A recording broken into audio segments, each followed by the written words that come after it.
কি? হ্যাঁ, আজকে ঝিঙে ভর্তা করবো। ঝিঙে ভর্তা কেমন খেতে? ঝিঙে আছে, চিংড়ি মাছ আছে। ঝিঙে তো একদম ভাল লাগে না।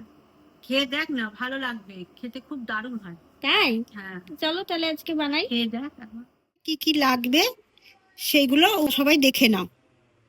এই যে খোসা শুদ্ধ ঝিঙে কেটেছি, হ্যাঁ, মাঝারি সাইজের দুটো ঝিঙে নিয়েছি, খোসা শুদ্ধ করে কেটে নিও। এবার চিংড়ি মাছ আছে, আর রসুন, শুকনো লঙ্কা আর ধনে পাতা, সর্ষের তেল দিচ্ছি। হ্যাঁ, রসুন আর শুকনো লঙ্কাটা তেলের মধ্যে দিয়ে দিলাম, ঝিঙেটাও দিয়ে দিলাম।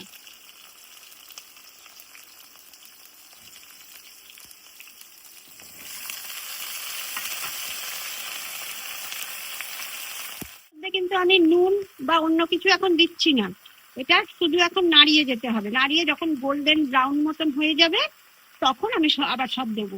দেখো, দেখেছো ঝিঙে গুলো কেমন গোল্ডেন ব্রাউন মতো হয়ে গেছে? এই যে দেখতে পাচ্ছ, এই দেখো। এখন কি দেবে? এইবার এর মধ্যে চিংড়ি মাছগুলো দিয়ে দেবো। আচ্ছা, চিংড়ি মাছেও কিন্তু নুন হলুদ কিন্তু কিচ্ছু দেয়া নেই, দিচ্ছি। নুন দিয়ে আবার নাড়বো আবার।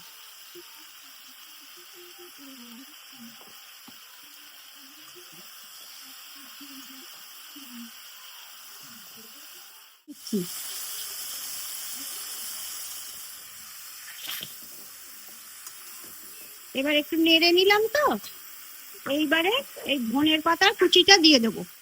না, ঠান্ডা করব, ঠান্ডা করে পেস্ট করব, তারপরে আবার ফিরে আসছি, তোমাদের দেখাবো। সর্ষের তেল দিচ্ছি, যে পেস্টটা রেডি হয়ে গেছে। হ্যাঁ, এবার কড়াইয়ে দিয়ে দেবে। এবারে কড়াইয়ে আমি কাঁচা লঙ্কা ফোড়ন দিয়ে দেবো। আচ্ছা, দিয়ে দাও তাহলে। এই কাঁচা লঙ্কা ফোড়ন, এবারে পেস্টটা দিয়ে দেবে, তাই তো?